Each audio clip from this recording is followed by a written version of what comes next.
La semaine dernière, on a parlé du royaume de Dieu. On a parlé que d'être croyant, d'être chrétien, c'est d'embrasser la culture du royaume de Dieu. Ouais, on va prendre ça tantôt. Les annonces, les offrandes, on met ça à la fin.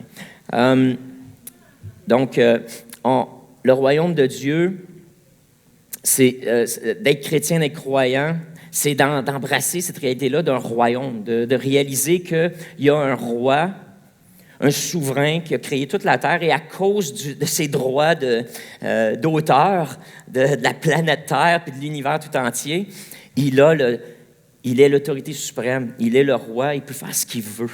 Et nous, en tant que croyants, c'est qu'on déclare la seigneurie de Christ, de Dieu. Et c'est ça, d'être sauvé, c'est de se placer sous sa seigneurie et de dire, bon, mais je suis maintenant à ton service. Fais ce que tu veux avec ma vie. J'aligne mes valeurs, mes croyances, mes relations, mes objectifs, mes priorités de vie avec ce qui est important pour toi. C'est plus ce qui est important pour moi qui compte, c'est ce qui est important pour toi. C'est ça de faire de Dieu notre Seigneur, notre Roi. Mais ce qui est beau là-dedans, c'est que Dieu n'a jamais voulu être un dominateur ou un despote ou mais il a voulu partager avec nous. Il nous a créés, il a créé le monde afin de partager avec nous sa nature. Et la Bible nous dit, dans ce que j'ai appelé le méta-récit de la Genèse, cette histoire de nos origines qui nous enseigne des concepts de base, des principes sur lesquels on bâtit après ça tout le reste, toute notre vision du monde, puis notre vision du royaume de Dieu et notre place sur la terre. On le prend à partir de ce moment-là que Dieu a créé, mais qu'il a mis en nous son image. Et qu'il a donné à l'être humain la capacité d'être semblable à lui. Pas exactement comme lui, parce que c'est assez évident que par moi-même, je ne suis pas capable de guérir quelqu'un. Ça fait longtemps que mon fils serait guéri si par moi-même, si j'avais les mêmes pouvoirs que Dieu. Ça fait longtemps qu'il y a bien des problèmes sur la planète Terre qui seraient réglés si j'avais le pouvoir et j'étais égal à Dieu. Donc, je ne suis pas égal à lui, mais je suis semblable. C'est-à-dire que jusqu'à dans une certaine mesure, je suis capable d'émuler, je suis capable d'imiter, je suis capable d'entrer en relation avec lui. Il est capable de mettre en moi ses vertus, et puis je suis capable, par sa grâce, d'exercer ces vertus-là et de manifester les vertus de Dieu sur terre. Et une de ces vertus, c'est justement d'être roi. Et ce que Dieu fait avec nous, c'est ce qu'on apprend dans le récit de la Genèse, c'est qu'il dit à l'être humain, bon, mais maintenant, moi, je domine sur tout l'univers entier. Mais regarde, je t'ai créé un petit univers, une terre, sur laquelle je veux maintenant que toi, tu domines. Fais comme moi. Exerce la grâce, la justice, l'amour, la bonté, la créativité et domine sur la terre. Gère, sois un bon intendant des ressources que j'ai mises à ta disposition. Ce sont mes ressources, mais je fais de toi l'intendant de cette planète-là. Et toi, gère ça. Fais comme si c'était moi. Fais comme si c'était moi. Fais les choses à ma manière. Et Dieu nous donne ce mandat. Et ce qui est merveilleux donc il fait de nous, et c'était le concept qu'on a exploré la semaine passée, des princes, des princesses, mais qui, en l'absence de Dieu, si on veut, deviennent les rois et les reines sur terre. C'est pour ça que la Bible nous appelle une race royale. Notre job, c'est ça. Il y a quelque chose dans ce récit de la Genèse qui est fascinant lorsque Dieu donne ce mandat à l'être humain. Dans Genèse, au chapitre 1, quand Dieu dit qu'il a créé l'être humain à son image, il dit ensuite aux êtres humains de dominer sur la terre. De dominer sur la terre. Soyez féconds, multipliez-vous, Soyez féconds, multipliez-vous. Soyez féconds, remplissez la terre et assujettissez-la et dominez sur elle. Pas dominer avec oppression, pas dominer avec un sens de contrôle ou avec violence, mais de gérer. C'est vraiment ce sens d'intendance. Mais là-dedans, il y a cette idée, lorsqu'on parle d'êtres humains qui se multiplient et qui sont féconds et qui remplissent la terre, il y a quelque chose qui se passe avec l'être humain lorsqu'il commence à gérer la terre, c'est qu'il crée une culture. Il crée une culture. Et ici, dans ce passage-là, Dieu donne à l'être humain la responsabilité de développer une culture. On pourrait dire une culture du royaume céleste. C'est quoi la culture? Hein? Au Québec, on aime ça, se rappeler qu'on est une culture et une nation distinctes. Ça fait partie de comment on se voit, comment on se représente. C'est qu'on dit, nous sommes une nation distincte. Notre culture québécoise, elle n'est pas comme celle du reste du Canada. Elle n'est pas comme celle des États-Unis. Elle n'est pas comme celle de la France. Elle n'est pas comme celle d'autres pays francophones. Notre culture, elle est distincte. C'est quoi la culture? Emmanuel, moi, j'ai besoin de mon téléphone en passant parce que j'ai des petites notes que j'ai écrites là-dessus. Puis merci. Des petites notes que je me suis écrites, puis je ne les ai pas transmises sur ma petite feuille. Cette idée de culture, il y a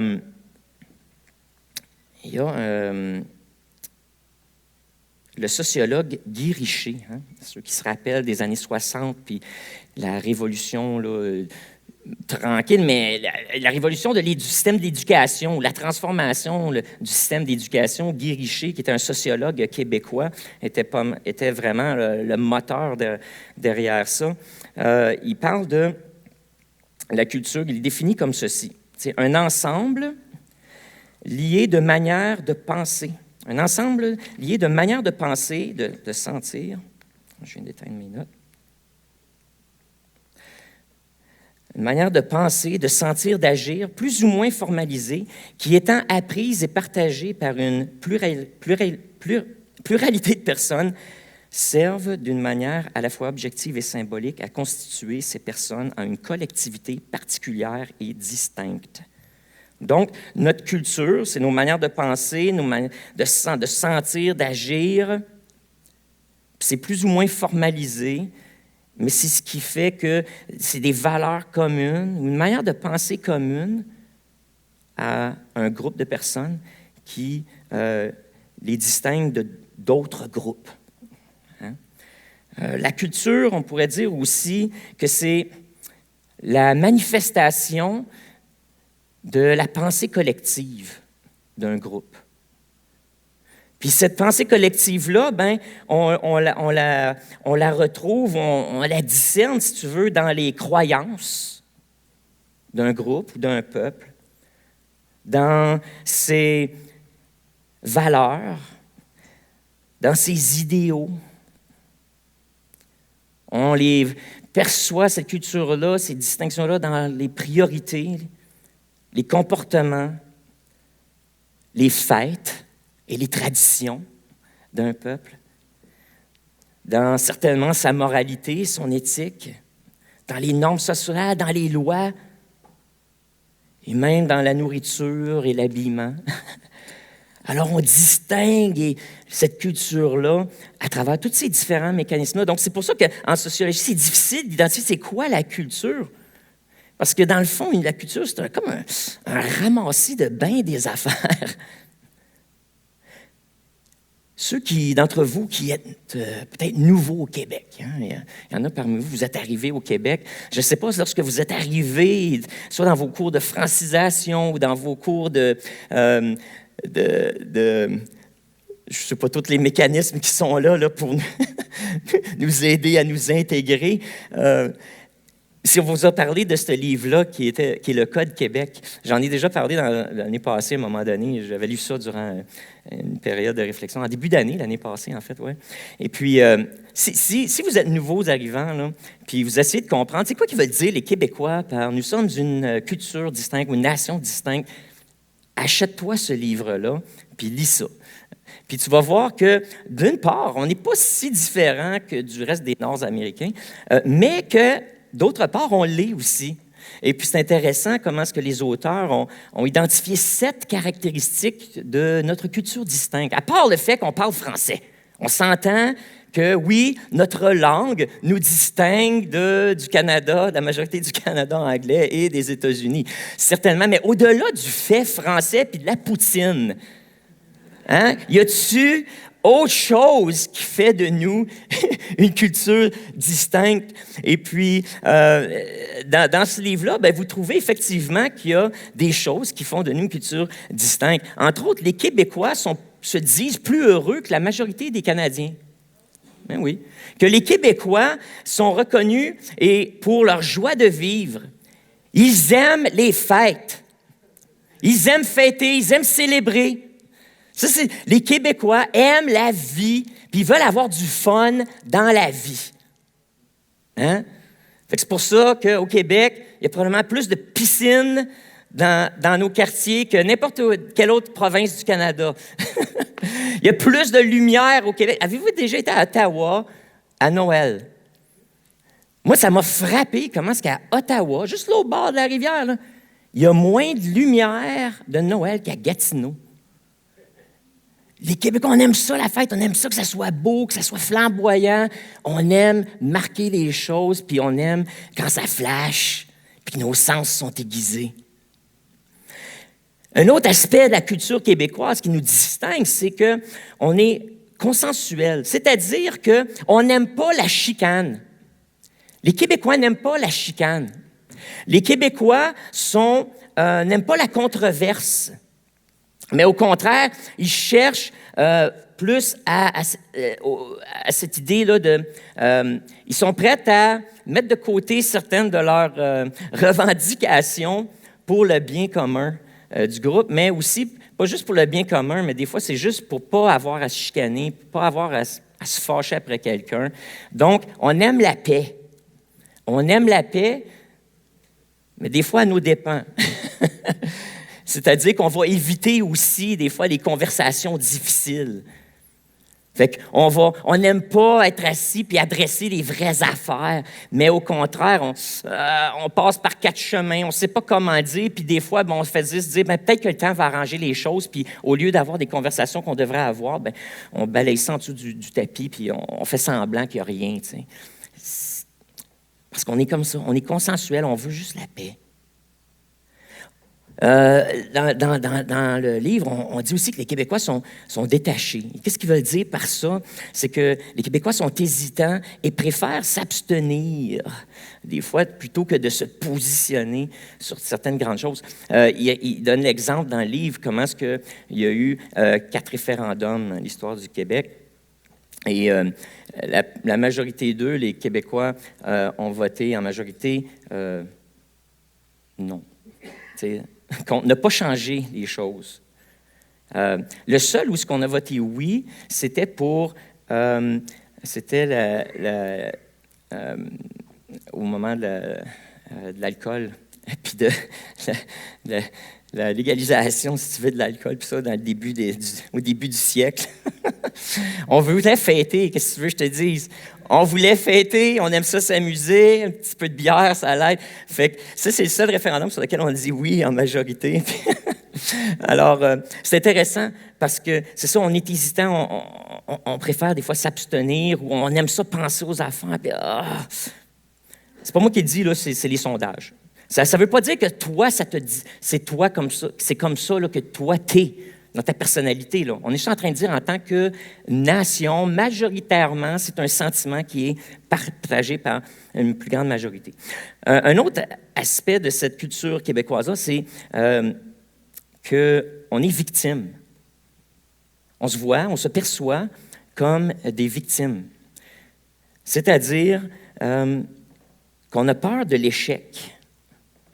Et aussi que lorsqu'on vit des échecs où on est facile à blâmer les autres pour nos problèmes.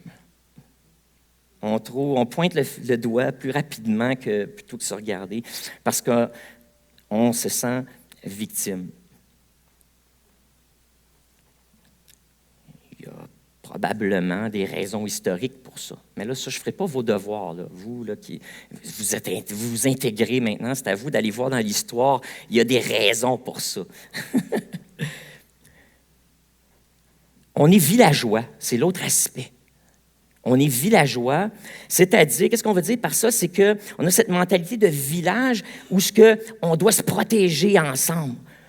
Un peu comme ceux qui connaissent Astérix et Obélix, le petit village gaulois qui doit résister à l'Empire romain et à l'envahissement romain, qui veut protéger ses croyances, sa culture, sa potion.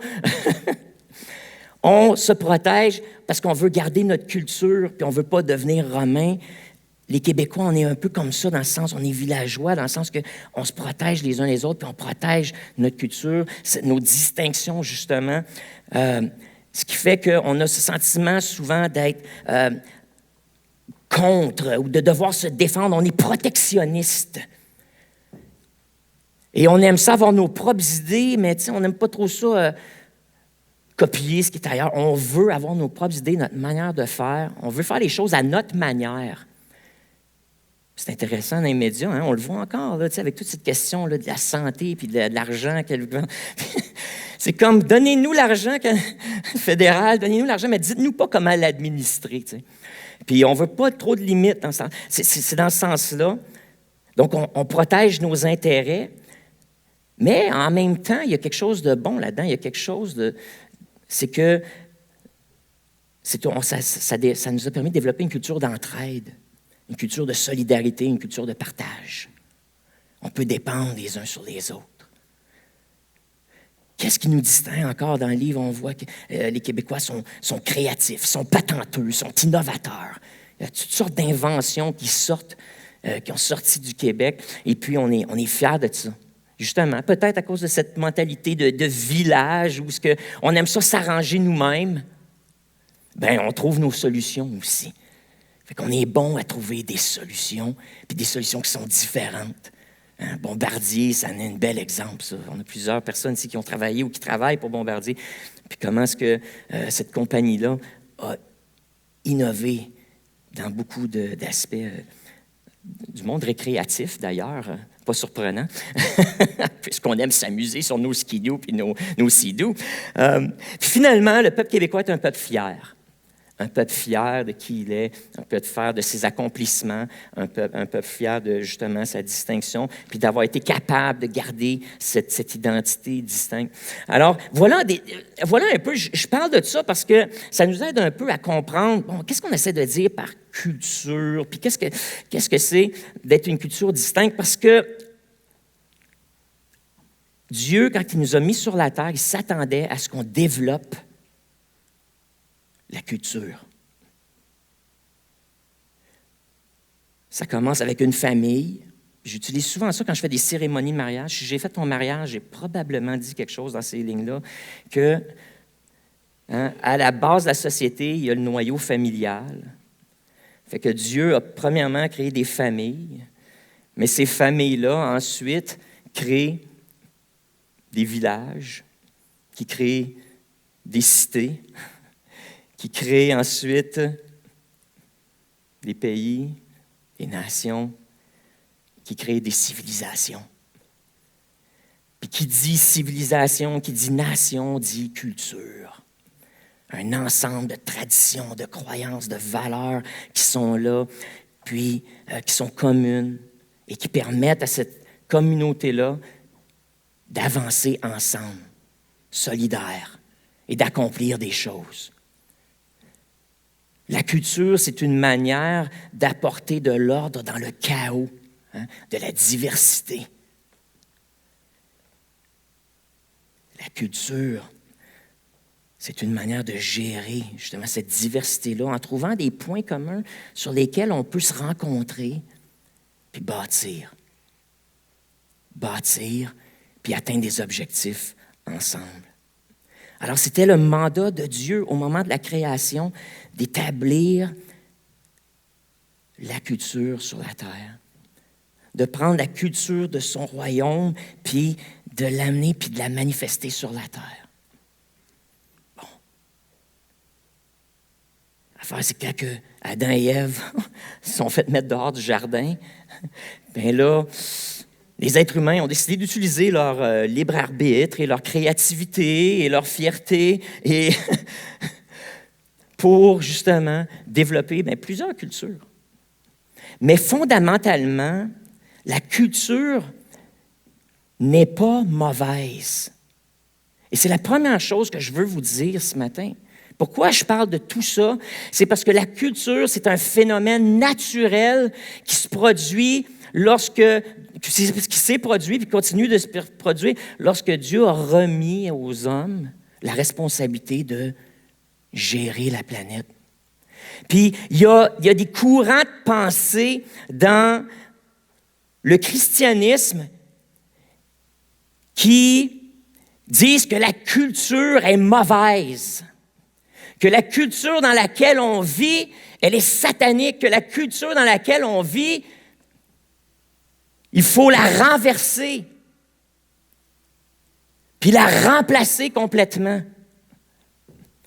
Puis il y en a d'autres qui, justement, dans cet esprit de victime, disent même qu'il faut se retirer, il faut sortir de la culture dans laquelle on vit, puis il faut s'en protéger. Puis là, on revient à notre... En tant que Québécois, c'est tellement plus facile pour nous de faire ça. Notre mentalité de villageois, protectionniste et notre mentalité de victime, puis dire il faut se protéger, il faut sortir du monde, puis il ne faut pas laisser le monde rentrer dans l'Église. Puis attention, le diable est déchaîné, l'antéchrist, il est là, où il s'en vient, s'il n'est pas là, il n'est pas loin. Puis là, la fin du monde s'en vient, fait que nous autres, il faut protéger le petit peu qui nous reste, puis pas se souiller. On a ce sentiment que la culture est méchante et qu'elle veut envahir le royaume de Dieu.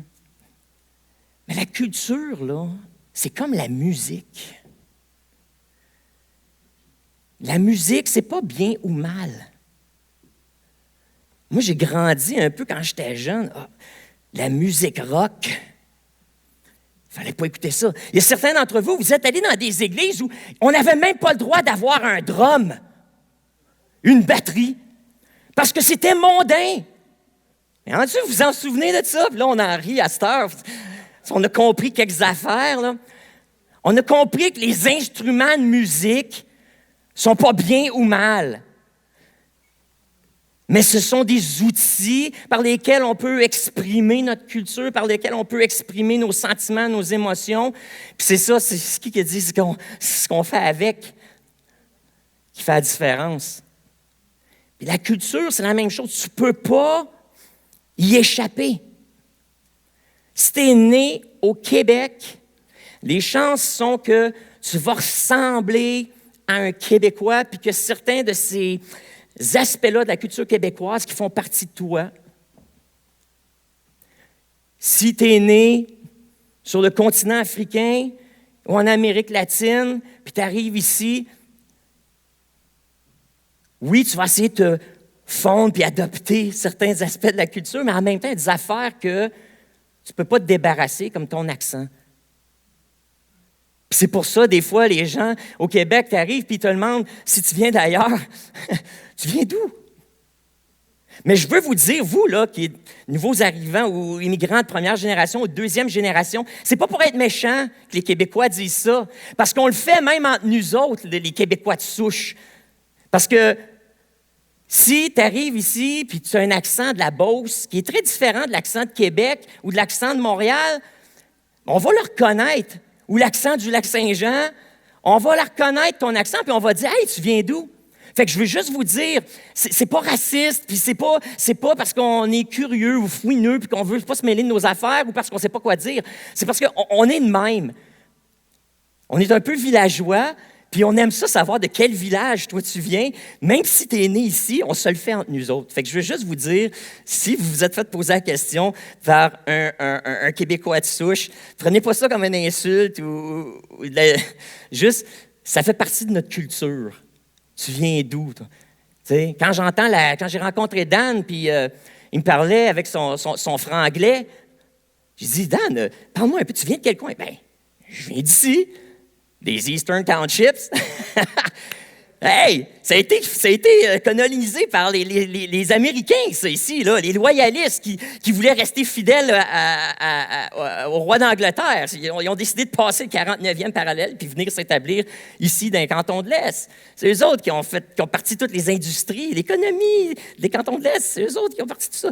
Fait que pour ça, il y a bien du monde qui ont des accents anglais. Puis j'en rencontre encore ils comprennent le français, mais ils ne le parleront pas. Fascinant. C'est comme s'il y a une sous-culture ici en Estrie aussi. C'est fascinant. Mais tu sais quoi? C'est correct. C'est correct. Puis, la Bible ne nous appelle pas à renverser les cultures ou à se débarrasser de la culture mais elle nous invite à faire partie de la culture et de l'influencer. Parce que tu le veuilles ou pas, tu fais partie de la culture du Québec. Toi qui es résident ici, que tu sois né ici ou ailleurs, maintenant on est ici, on fait partie de cette collectivité-là, et ça, on ne peut pas s'en défaire. On ne peut pas s'en défaire. Ça nous influence. Donc, qu'est-ce qu'on doit faire? Qu'est-ce qu'on doit faire dans cette culture-là? Je pense que Jésus nous donne un indice en Matthieu 13, 33. En Matthieu 13, 33, il donne une petite parabole, bien simple. Et la parabole est la suivante. Le royaume des cieux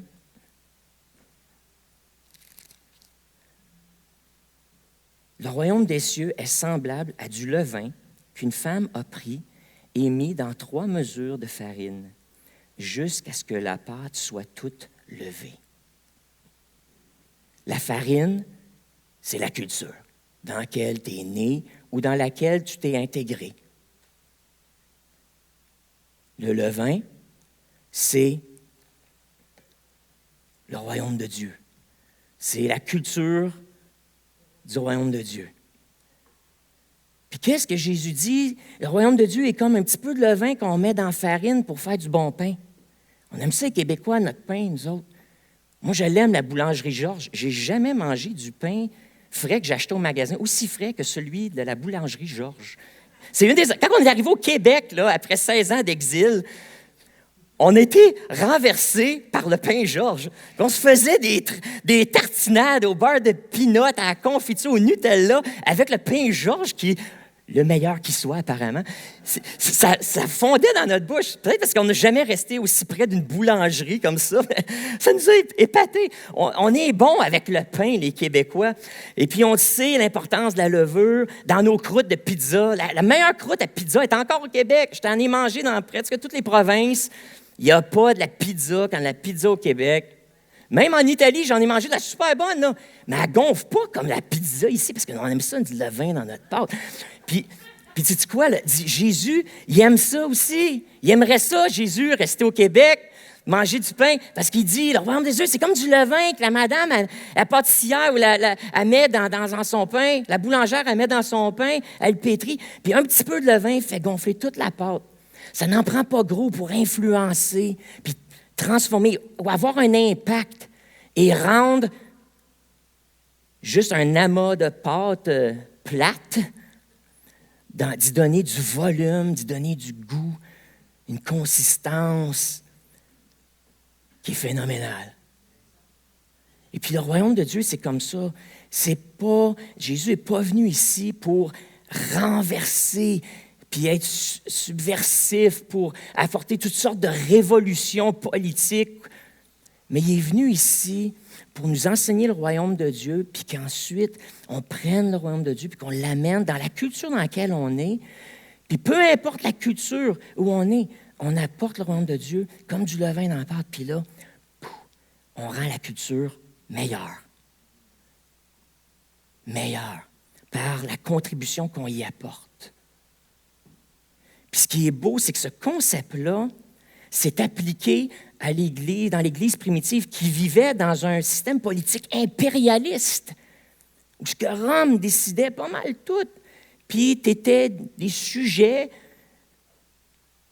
de l'empereur. Puis tout appartenait, c'est ça dans un empire, tout appartient à l'empereur. Surtout quand il se dit Dieu. Mais ça s'applique aussi dans des contextes communistes comme la Chine, où l'Église, malgré les répressions du gouvernement, a plus de croyants que n'importe où ailleurs dans le monde. L'Église cachée, l'Église secrète. Ça marche aussi dans des pays démocratiques comme le nôtre. Et quel privilège qu'on a d'être des chrétiens dans un pays démocratique.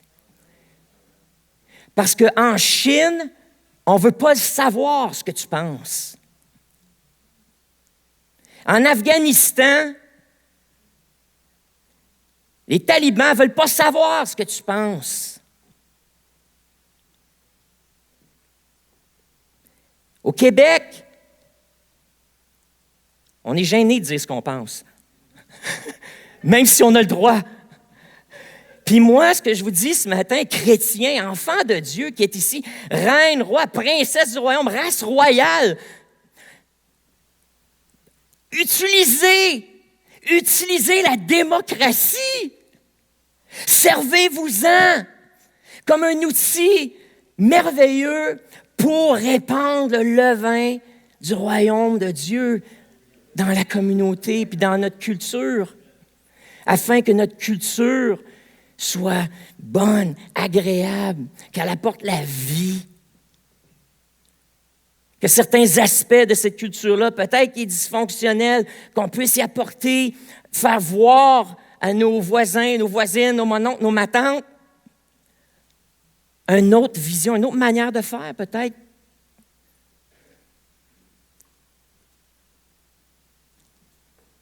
Le royaume de Dieu, il est comme un peu de levain qui fait lever toute la pâte. Et quel privilège qu'on a de vivre dans un endroit où on peut faire partie. Si aujourd'hui, tu décides d'être maire de Sherbrooke,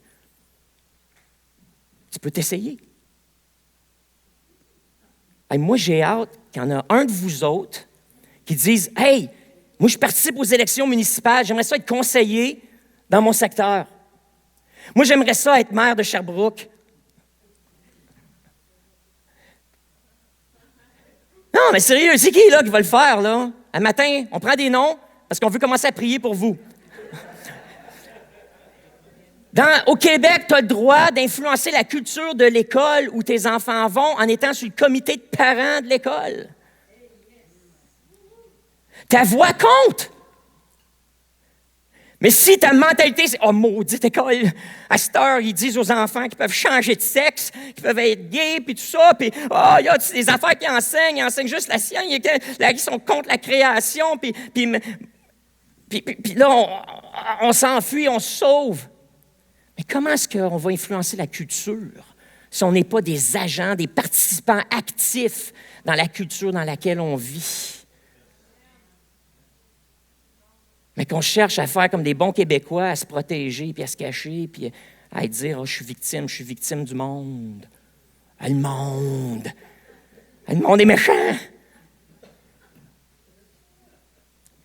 Mais c'est toi le monde. T'en fais partie du monde. Implique-toi et change le monde. Mais t'en fais partie. Ta voix compte dans la communauté québécoise. Et il est temps, chrétiens, qu'on s'implique, puis qu'on utilise ce privilège-là, ce droit-là, fondamentale que la majorité des chrétiens, et certainement les chrétiens qui ont écrit là, le Nouveau Testament, n'avaient aucune idée, là, c'était quoi ce concept-là, là, parce que ce n'était pas leur réalité. Quel privilège qu'on a, nous autres, de l'avoir. Fait qu'au lieu de se cacher, engageons-nous. Tu as une idée, c'est tellement le fun au Québec. Tu as une idée, puis tu as un petit peu d'argent, tu peux partir ta compagnie. Ma fille et moi, on discutait, j'aime ça quand ma fille, elle vient pour une longue fin de semaine, comme elle a fait en fin de semaine. Tu sais, elle est au cégep, elle prend toutes sortes de cours, elle est avec toutes sortes de monde, puis là, je vois que sa pensée est critique, elle se fait étirer, puis elle est confrontée à toutes sortes de concepts. Et puis, elle me dit tout bonnement, « Ah, c'est drôle, j'ai un ami à l'école qui dit, lui, c'était marxiste ou communiste ou quelque chose comme ça. » Puis, fait qu'on s'est mis à parler de ça un peu, tu sais, le socialisme, le communisme, marxisme versus le capitalisme. Puis, j'ai dit, c'est intéressant, ça, cette idée-là du socialisme, là, de cette idée que la propriété là, ou les biens, que les ressources appartiennent à la communauté plutôt qu'à des individus. La propriété, que ce soit les entreprises ou que ce soit les terrains ou les ressources qui sont dans l'environnement dans lequel on est, appartiennent à la collectivité et non pas à des individus. Contrairement versus le capitalisme, où ce que c'est la libre entreprise, puis où ce que si tu as une idée, ben tu y vas, puis tu pars ta compagnie t'appartient, puis tu fais ce que tu veux avec. Puis tu génères des revenus, puis après ça, avec ton argent, si tu veux partager, partage-la. Si tu ne veux pas, ben tes affaires. Mais puis on parlait de ces deux concepts-là, puis j'ai dit c'est intéressant parce que le socialisme, ça ressemble quasiment à l'Église de Acte 2.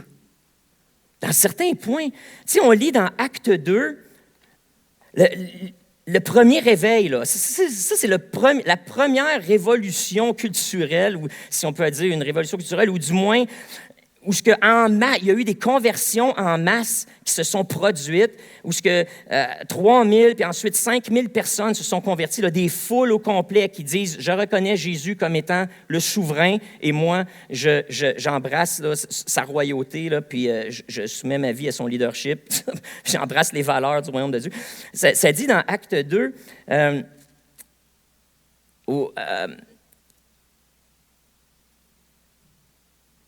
que tous croyaient, ils étaient dans le même lieu. Donc, ils avaient tout en commun. Ils vendaient leurs propriétés et leurs biens et ils en partageaient le produit entre tous selon les besoins de chacun. Wow! Wow! Ben, ça ressemble un peu à du socialisme, d'une certaine manière. Tu sais, on met l'intérêt commun et puis l'intérêt du plus faible en priorité, puis on dit, bon, bien, ceux qui en ont un peu plus, on va prendre nos ressources, puis on va soutenir les plus faibles, puis on va s'assurer que tout le monde a quelque chose à manger, puis tout le monde a une place où habiter qui est sécure, et puis on va prendre soin les uns des autres. Puis il n'y en a pas un plus haut que l'autre. Puis là, ceux qui en avaient plus, ils vendaient leurs affaires, leurs propriétés. Mais ils faisaient de bonne volonté.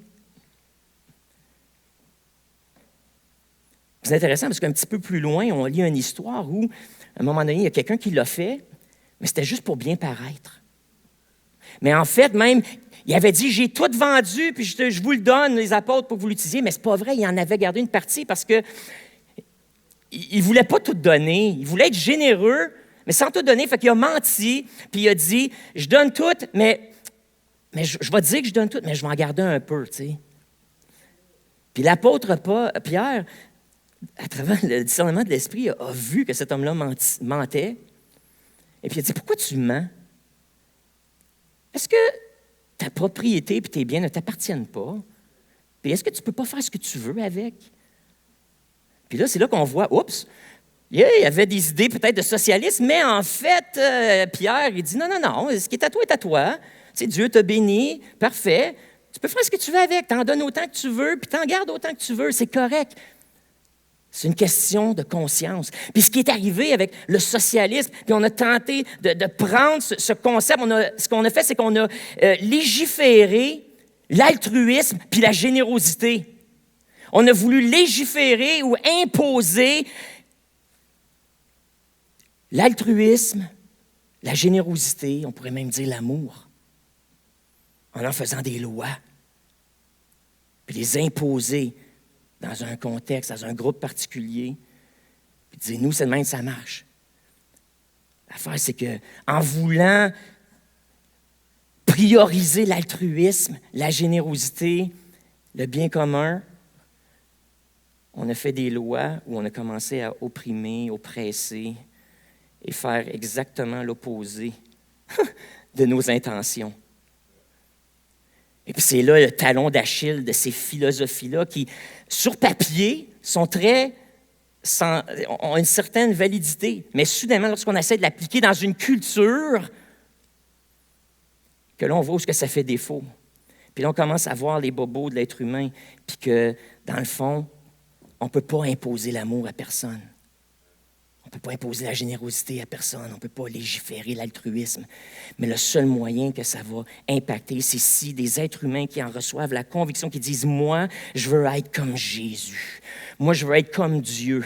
Et à cause que Dieu m'a aimé, je vais aimer. À cause que Dieu a été gracieux envers moi, je vais user de grâce envers lui. Parce que Dieu m'a donné la terre en partage, moi, je vais prendre ce qu'il m'a donné, les ressources sur lesquelles il m'a mis en autorité, et je vais en prendre, puis je vais faire la même chose, puis je vais en partager ces ressources-là pour autonomiser les gens qui sont sans pouvoir, les gens qui manquent de ces ressources-là et qui sont démunis. Je vais leur partager ces ressources pour les rendre plus forts et capables de s'autonomiser et d'avancer dans la vie.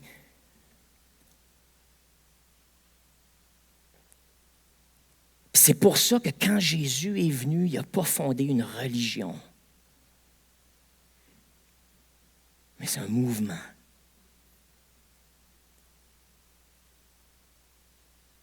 Parce que la religion, c'est un peu ça que ça sert. Ça essaie de faire. Ça prend les concepts spirituels, ceux même que Jésus a transmis, mais ça les légifère. Ça les organise. Puis ensuite, ça les impose. Puis si tu ne marches pas selon les règles établies par l'ordre religieux, ben tu te fais taper ses doigts ou tu te fais mettre dehors. Tu perds tes privilèges. Et la religion, c'est la tentative humaine, c'est la version chrétienne du communisme. Où ce qu'on essaie de prendre quelque chose qui est bon, des valeurs qui sont saines, les vertus de Dieu, mais on essaie de les imposer à notre communauté.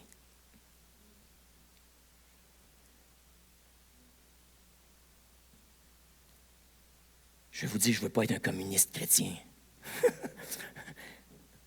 Je ne veux pas tomber dans le piège parce qu'on sait que ça ne marche pas. Donc, qu'est-ce que Jésus nous dit de faire?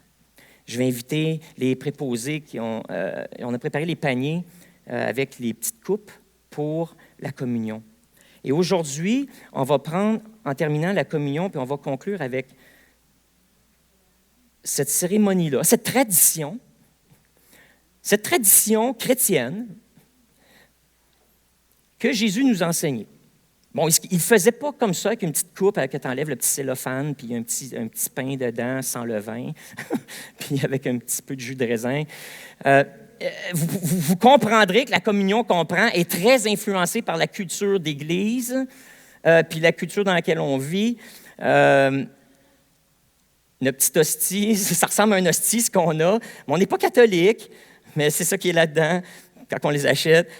Mais on ne met pas du vrai vin, parce que par tradition, dans la tradition pentecôtiste, on était même contre le vin puis les boissons alcoolisées. À une certaine époque, on disait au monde, il ne faut pas en prendre, c'est du monde. Il ne faut pas s'enivrer.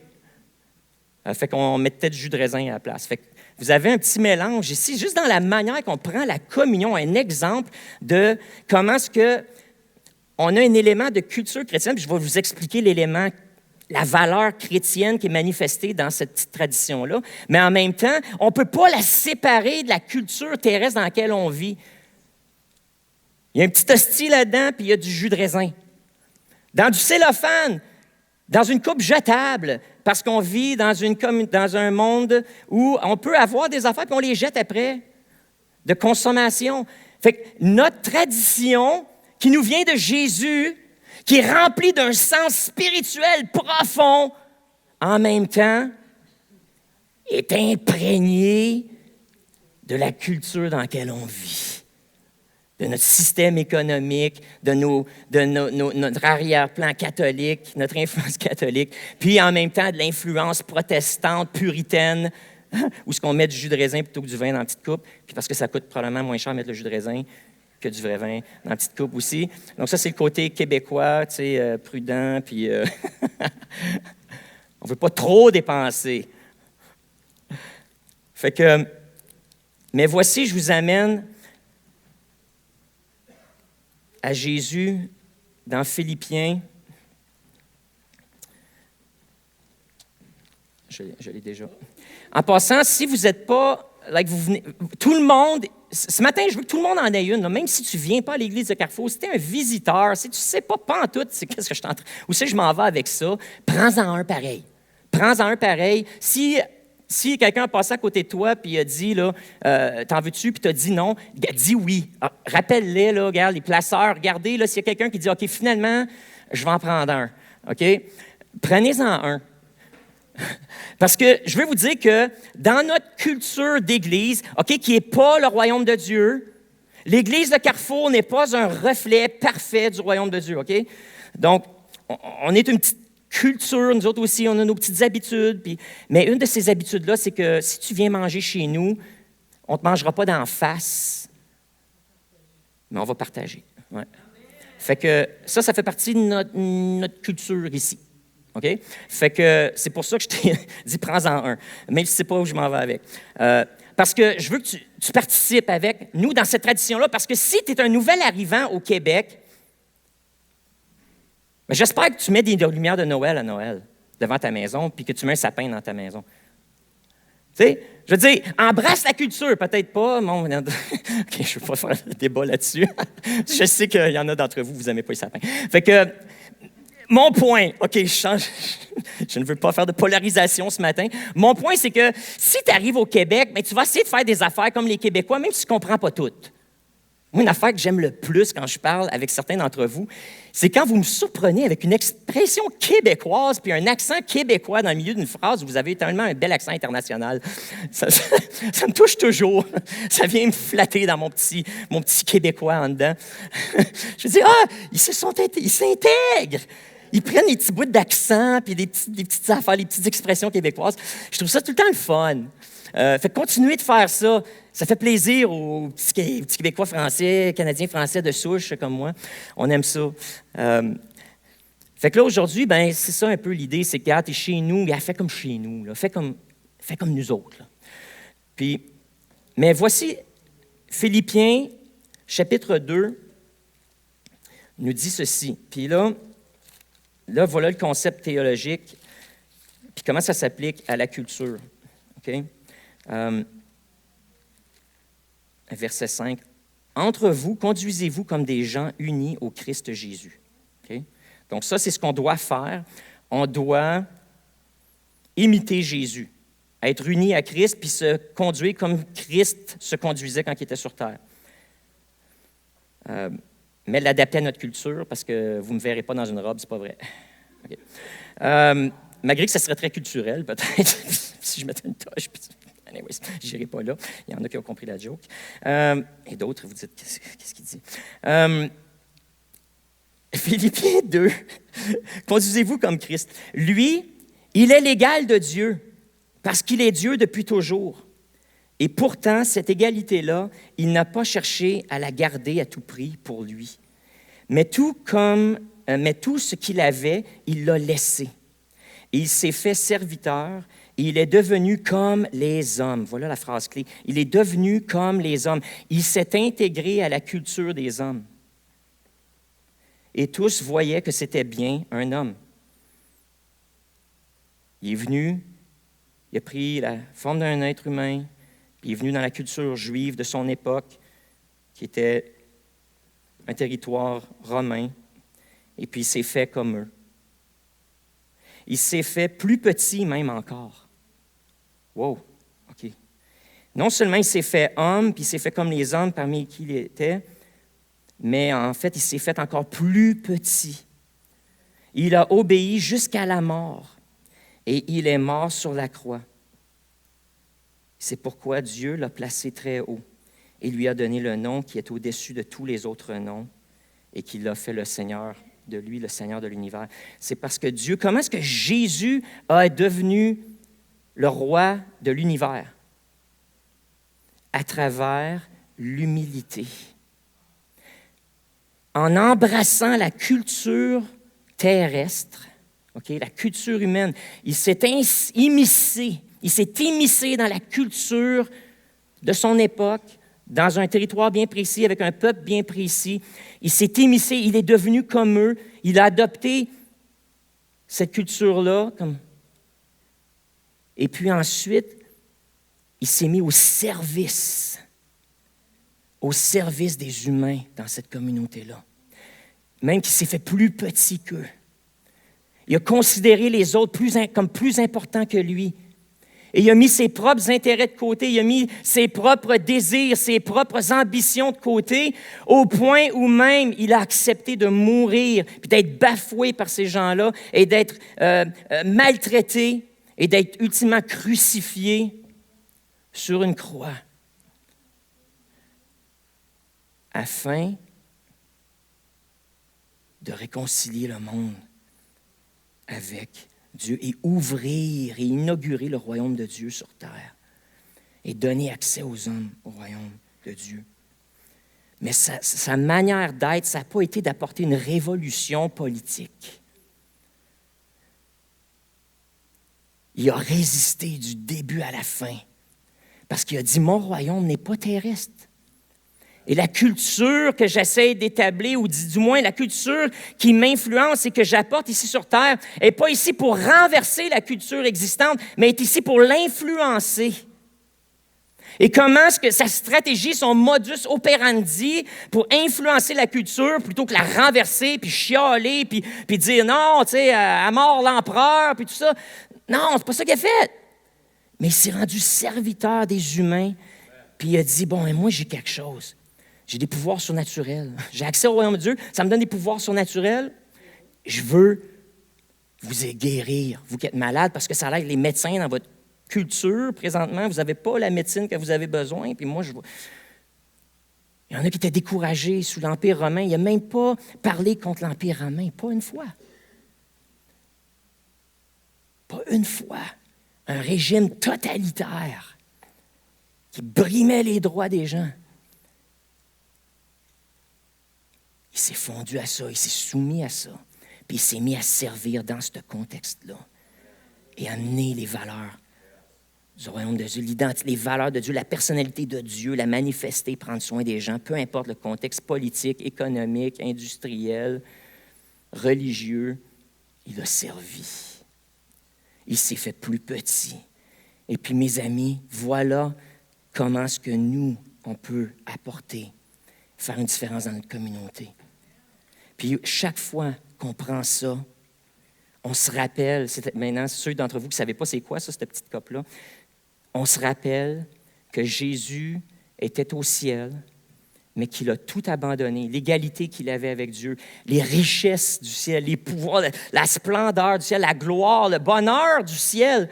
Il est venu ici sur terre pour fouler la poussière comme nous autres, respirer notre air, se faire cracher d'en face, des fois se faire louer, se faire applaudir, ultimement pour se faire crucifier puis se faire rejeter, pour expérimenter les mêmes affaires que toi, la même douleur que toi, le même rejet que tu peux avoir vécu dans ta vie, les mêmes critiques que tu peux avoir reçues, les mêmes relations tendues que tu peux avoir, les mêmes trahisons que toi tu as vécues. Jésus a dit, je vais me faire comme eux autres, je vais rentrer dans leur culture, puis je vais vivre l'expérience humaine. Puis c'est ça que ça nous rappelle à chaque fois. Le petit pain, ça nous rappelle son corps. Hein? C'est du solide. Puis Jésus, qui était spirituel, un esprit, est venu, puis il a pris un corps solide, comme le tien puis le mien. Puis c'est ça que ça nous rappelle quand on prend ça. C'est hey, il était esprit, il était parfait, mais il est venu dans notre imperfection. Puis il a envahi notre culture avec un corps humain. Fait que là, on le prend en mémoire de ça. Alors mangeons ce petit morceau de pain. Et oui, tu peux le laisser fondre sur ta langue, comme à l'Église catholique, ou tu peux le croquer, c'est correct. Jésus n'aura pas mal si tu croques son corps.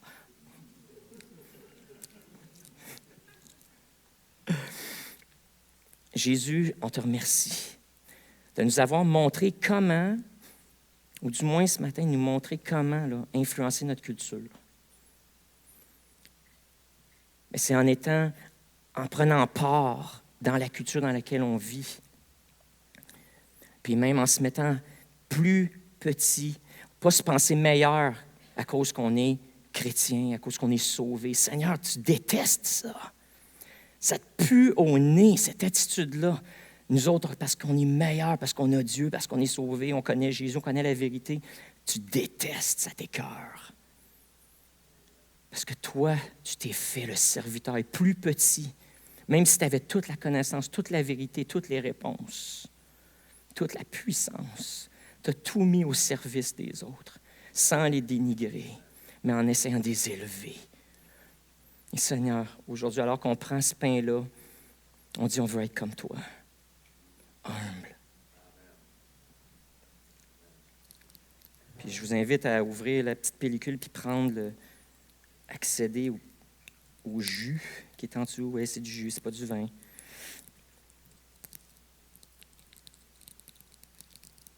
Puis,